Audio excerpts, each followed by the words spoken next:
बिस्मिल्लाहिर्रहमानिर्रहीम। एक नए प्रोग्राम के साथ आपकी खिदमत में हाजिर हैं। गिलानी साहब, आज पाकिस्तान के बहुत ही बड़े और नामवर रिपोर्टर शहबाज राना साहब को हमने रिक्वेस्ट की है और हमारे पास मौजूद हैं। शहबाज राना साहब, थैंक यू वेरी मच, आपने टाइम दिया। पहला सवाल ये है कि ये जो बजट है जिसमें हैवी किस्म की टैक्सेशन हुई है और FBR जो है वो 3.8 ट्रिलियन जो है वो पिछले साल के मुकाबले में उन्होंने हासिल करना है, आपकी इस बजट के बारे में ओवरऑल राय क्या है? जी बिस्मिल्लाहिर्रहमानिर्रहीम, बहुत शुक्रिया आप दोनों का, मेहताब साहब और गिलानी साहब। देखिए, बजट के हवाले से जो अब एक रिएक्शन है वो सामने आ चुका है और ये पहली दफ़ा ऐसे हुआ है कि किसी भी साइड से बजट के बारे में कोई एज सच कोई पॉजिटिव आपको फीडबैक नहीं आ रहा। इवन के ख़ुद हुक्मरान जो हैं, वज़ीर ख़जाना भी और minister of state for finance भी, वो कोई ऐसी चीज़ नहीं बता सके कि जिससे लोगों की ज़िंदगियों में कोई आसानी पैदा हो। जो आज उनकी पोस्ट बजट प्रेस कॉन्फ्रेंस हुई, उनसे 2 दफ़ा पूछा कि कुछ तो बताएं कि आपने कहीं से कुछ जगह पे आपने कोई काम किया। उन्होंने कहा जी नहीं, जो हालात हैं, जो फिस्कल पोजीशन है, इसमें हो तो नहीं सकता। हाँ, हमने बेनज़ीर इनकम सपोर्ट प्रोग्राम के पैसे बढ़ा दिए हैं, हमने सब्सिडीज़ बढ़ा दी है। अगर बेनज़ीर इनकम सपोर्ट प्रोग्राम के पैसे बढ़ा दिए हैं तो आपने 1 करोड़ ख़ानदानों के पैसे बढ़ाए हैं, आपने 25 करोड़ की आबादी के पैसे नहीं बढ़ाए। बिल्कुल। तो इसलिए ये भी उनका एक लॉजिक बनता नहीं है यहाँ पे। तो इसलिए अपने पैसे बढ़ा लिए हैं ना। हाँ, अपने पैसे बढ़ा भी लिए हैं और प्रोटेक्ट भी कर लिए हैं। जो एक प्लान था इनका कि 8 से 10 जो वजारतें हैं उनको ख़त्म करना है, जिसकी वजह से कोई 8 से 10 वफाकी वज़रा बेरोज़गार हो जाते तो हुकूमत को तो वफाकी वज़रा का बेरोज़गार होना जो कबूल नहीं था। उन्होंने कहा जी इनको बचा के रखें तो बेहतर है। आवाम के दूध पे टैक्स लगा दें, जो चीनी गरीब लोग इस्तेमाल ज़्यादा करते हैं उस पर टैक्स लगा दें। आप हर तरह की जो अशिया है, जो वेजिटेबल इंपोर्ट हो रही है, अगर आपके मुल्क में शॉर्टेज है, जो फ्रूट आपके मुल्क में अगर शॉर्टेज है, इंपोर्ट हो रहा है अफगानिस्तान के ऊपर, तनख्वाहों के ऊपर सबसे बड़ी जो सैलरी क्लास के ऊपर टैक्सेशन कर दें। तो मेहताब साहब, इन द नटशेल ऐसे लग रहा है कि एक नई पार्टी बनाई गई, सियासी जमात, उसकी एक नई इकनॉमिक टीम थी, उसने ये बजट दिया है। जो PMLN का जो क्लेम है कि ये एक एक्सपीरियंस्ड जो इकनॉमिक टीम है इनके पास, वो क्लेम एक दफ़ा फिर इनका जो है वो गलत साबित हुआ है और इनएक्सपीरियंस लोगों का बनाया हुआ बजट है जो हकीकत से बहुत दूर है। अच्छा, एक बात मैं आपको बताऊं गिलानी साहब, अगर मुझे ये इजाज़त मैं ज़रूर करना चाहता हूं, वो ये है कि मेरी डार साहब से बात हुई थी, इसाक डार साहब से, जब ये कैबिनेट नहीं बनी थी, तो उन्होंने कहा था कि अगर कोई और फाइनेंस मिनिस्टर भी आ जाता है और वो इस टाइम डिप्टी प्राइम मिनिस्टर है तो कैबिनेट के पास तो ये बजट आएगा, या कोई भी IMF का प्रोग्राम भी अगर जाना है वो भी आएगा, तो वहाँ पे कोई अगर इरेशनल चीज़ होगी तो हम उसको ब्लॉक कर लेंगे। लेकिन मुझे तो ये लगता है कि ये सारे का सारा टीम ही जो है इनके पास, जो उन्होंने लिख के दिया है इन्होंने कर दिया है। हालांकि हम रिपोर्टर्स हैं, लेकिन नज़र आ रहा है यहाँ पे कि वो पॉलिसी मैनूवरिंग की जो स्पेस है या तो वो ख़त्म हो गई है या कैपेसिटी नहीं है हमारी। देखिए, आप भी फाइनेंस मिनिस्ट्री जाते रहे हैं, FBR जाते रहे हैं, ये पहली दफ़ा ऐसे हुआ है कि जब आप वजारत ख़जाना जाते थे आपको कोई वाइब्स नहीं आ रही थी कि बजट से रिलेटेड कोई एक्सरसाइज हो रही है। आपको लग रहा था कि यहाँ पे बिज़नेस एज यूजुअल चल रहा है। यह चीज़ फिर रिफ्लेक्ट होती है कि जिस तरह का आपका बजट का डॉक्यूमेंट तैयार होता है, या तो आपकी सियासी मजबूरियाँ थी जो कि अभी भी हैं। पीपल्स पार्टी बहुत सारी चीज़ों पर उनका इतफाक़ नहीं था, फिर इन्होंने अपने इत्तेहादी जमातों को खुश करना था, ख़ुद PMLN के लोगों को खुश करना था, तो इन्होंने एक बड़ा जो एक तरक्याती बजट दे दिया जिसकी कोई वजह नहीं बनती कि आप 1400 अरब रुपए का उठा के एक तरक्याती बजट दे दो। ये इससे बड़ा इस सूरत हाल में, इन हालात के अंदर मजाक नहीं हो सकता। अब चूंकि 1400 अरब रुपया देना है आपने बजट में तरक्याती, उसका कहीं से फिर आपने महसूलात भी इकट्ठे करने हैं, तो फिर आपने बच्चों का दूध, आपने जो हर घर में जो दूध जाता है वो, हर जो अमीर गरीब शख्स जो पेट्रोल इस्तेमाल करता है, हर वो जो तबका जो आपका डीजल इस्तेमाल करता है, जिसमें पब्लिक ट्रांसपोर्ट आपकी ज़राअत है, उसके ऊपर आपने टैक्स लगा दिया। अगर यही कुछ करना था तो फिर GST की एग्जम्पशन, चलो कुछ ठीक होगी, आपको ख़त्म करनी थी, कुछ आपने ऐसे फजूल में ख़त्म कर दी। कुछ तो आपको एसेंशियल दुनिया में होता है कि एसेंशियल्स को आप बचा के रखते हो। और तो और बच्चों की तालीम की जो किताबें हैं स्टेशनरी के ऊपर टैक्स लगा दिया, स्टेशनरी पे लगा दिया, बुक्स पे लगा दिया, न्यूज़पेपर्स के ऊपर 10% GST लगा दिया। तो या तो ये हुकूमत इस मिशन पे आई है कि अब जितना ये तो वैसे ही तबका मरा हुआ है, इसकी आवाज़ कोई नहीं है, और बोझ डालो। अपने जो 10 वफाकी वज़रा हैं उनको बेरोज़गार होने से बचाओ, अपने जो 10 फेडरल सेक्रेटरीज़ हैं जो वजारतें अगर बंद होनी थी उनको बेरोज़गार होने से बचाओ, जो अपने आपके जो MNAs हैं उनको आपने और ज़्यादा पैसे खिलाने हैं तो उनको बजट दे दो। तो ये इस बजट के अंदर जो इकनॉमिक रैशनैलिटी है मेहताब साहब, वो भी नहीं है। जी। लेकिन इसमें सबसे ज़्यादा शहबाज साहब ये चीज़ है कि देखें सैलरीड क्लास अब आगे जिस तरीके से इन्फ्लेशन रही है इस मुल्क में और आगे भी जिस तरह प्यारे वज़ीर आज़म शहबाज शरीफ बार बार निशानदेही करते हैं 2-3 साल बड़े मुश्किल होंगे, तो इस शदीद इन्फ्लेशन में आपने हर सैलरीड पर्सन पे टैक्स लगा दिया। तकरीबन मैं अंदाज़ा लगा रहा था कि 60,000 से ऊपर जिसकी तनख्वाह है 50-60 हज़ार से ऊपर 6 लाख से ऊपर बन जाती है उसकी सालाना, तो उसकी एक महीने की तनख्वाह उसकी कम अज़ कम जाएगी, टैक्स में जाएगी। ये भी तो एक देखें ज़्यादती है, इसका क्या रैशनल है? देखिए ये जो पूरा बजट ही इरेशनल है, इसके अंदर रैशनैलिटी की हो तो आप बात ही ना करें। ऐसे हालात में जब आपका गरीब तबका जो है, मिडिल इनकम ग्रुप ख़ास तौर पर, अपर मिडिल इनकम ग्रुप जो होता है गिलानी साहब, वो कुछ ना कुछ बोझ बर्दाश्त कर लेता है, वो अपना कुछ ना कुछ खर्चा पूरा कर लेता है, उसको अल्लाह ताला ने इतनी तौफीक दी होती है। ये जो मिडिल इनकम ग्रुप है, आपका लोअर मिडिल इनकम ग्रुप है, और उससे बढ़कर जो वल्नरेबल है, एक ऐसा तबका होता है जो गुर्बत की लकीर से थोड़ा सा ऊपर होता है, उसको एक झटका लगता है वो नीचे आ गिरता है।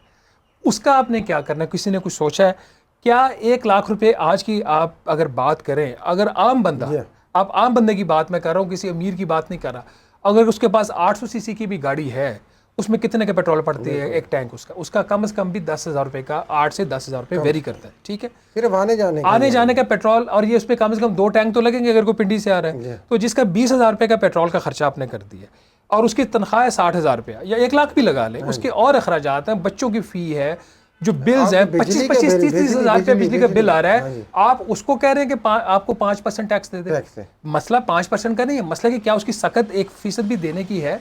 तो इन सारी चीज़ों को इग्नोर किया गया। क्यों?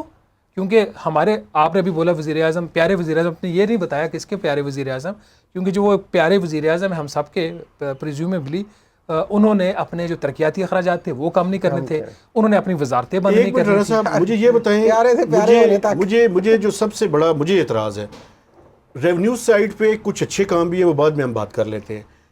एक्सपेंडिचर्स पे तो एक भी काम नहीं किया यार, एक भी काम जो वादे करके आए थे, ऑस्टेरिटी कमेटी बनाई थी, मुझे बताएं एक्सपेंडिचर साइड पे क्या किया है इन्होंने? कुछ भी नहीं किया। देखिए हर चीज़ के अंदर इंक्रीज़ है। ऐसे वक्त में जब पाकिस्तान अभी दिवालिया होने से बचा चंद माह पहले, और हुकूमत का हर खर्चा उधार लेके है, सवाए सूद की अदायगी, बिल्कुल, सवाए कर्जों के ऊपर सूद की अदायगी, हर खर्चा उधार लेकर है। बिल्कुल ऐसे। वो हुकूमत बजट के साइज़ में 30% इजाफा कर रही है, वो हुकूमत तरक्याती बजट के साइज़ में 47% इजाफा कर रही है।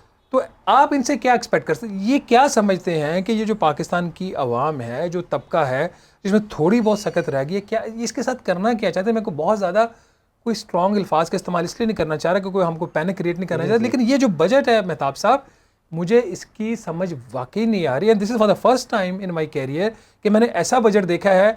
लग मुझे रहा है, खदशा मुझे ये है कि बावजूद जितना आपने बोझ अवाम पे ऊपर डाल दिया, और बहुत सारा बोझ नाजायज़ डाला है क्योंकि उम्रा के खर्चे आपने प्रोटेक्ट करने थे, इसके बावजूद IMF के प्रोग्राम के अंदर एक के बाद एक तकालीफ आपको आएंगी। और ये भी बल्कि आप देखें कि एक तो आपने कहा कि 25% बढ़ा दी हमने तनख्वाह, और 20% उधर से आपने उतना ही टैक्स भी बढ़ा दिया। ये भी आप एक गिमिक खेल गए कि जितने आपने दिए उससे ज़्यादा तो आपने मेरे ख्याल में तो नेट इंक्रीज़ है भाई।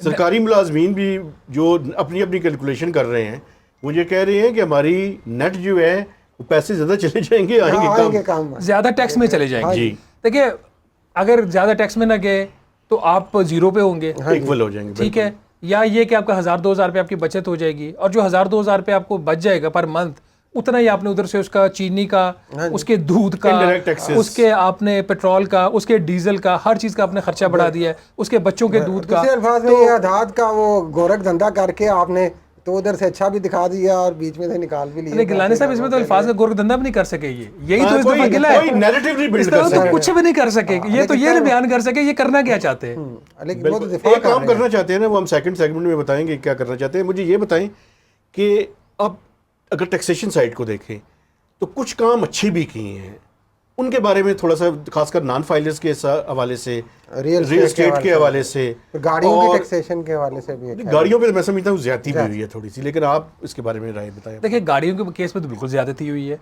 आप क्यों इनकम टैक्स लेते हैं? आप जो है किसी चीज़ के ऊपर आप डायरेक्ट टैक्स लेना, आप कहते हैं जी कि मैं गाड़ी की कीमत के जो 1% से लेके 12% तक मैं आपसे इनकम टैक्स मिलेंगे। क्यों भाई? आप में इतनी जरूरत नहीं है आप उनसे रिटर्न फाइल करवाएं।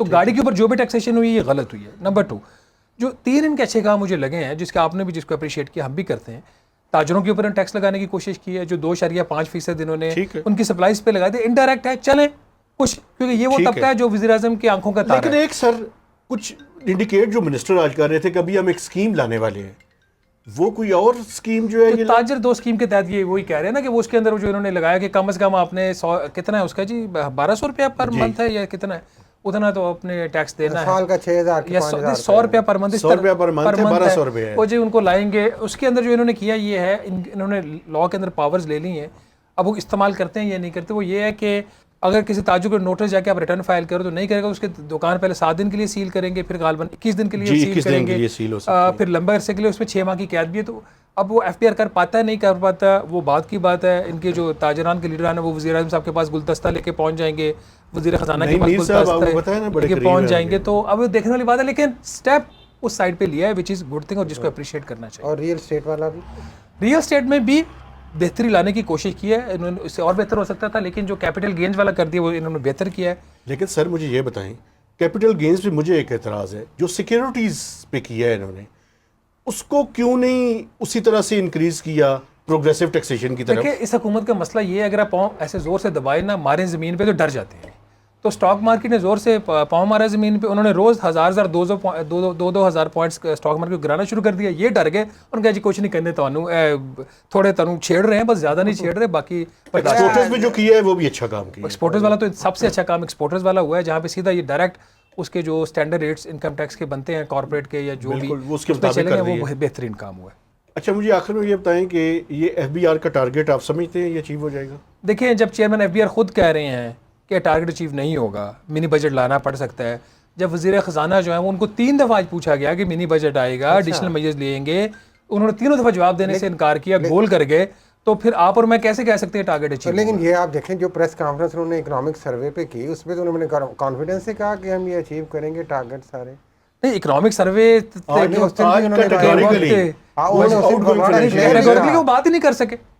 उनसे जब सवाल पूछे गए, 3 लोगों ने पूछे, जिसमें मैंने भी पूछा कि मिनी बजट एडिशनल मेजर्स लेने पड़ेंगे, वो इधर उधर के राइट लेफ्ट करके निकल गए। वो निकले नहीं, वो ज़्यादा फंस गए इस चीज़ के अंदर। बिल्कुल ठीक है राना साहब, ये पहला सेगमेंट हम अपने देखने वालों से इजाज़त चाहते हैं, और सेकंड सेगमेंट आपने ज़रूर देखना है। अभी आपसे गुजारिश है कि मेरे चैनल को सब्सक्राइब करें, इसकी शेयरिंग करें और उसके ऊपर कमेंट्स कीजिए। और हमारा ये program power FM 99 radio station पे सोमवार बुध और हफ्ता को 4 से 5 बजे आप सुन भी सकते हैं।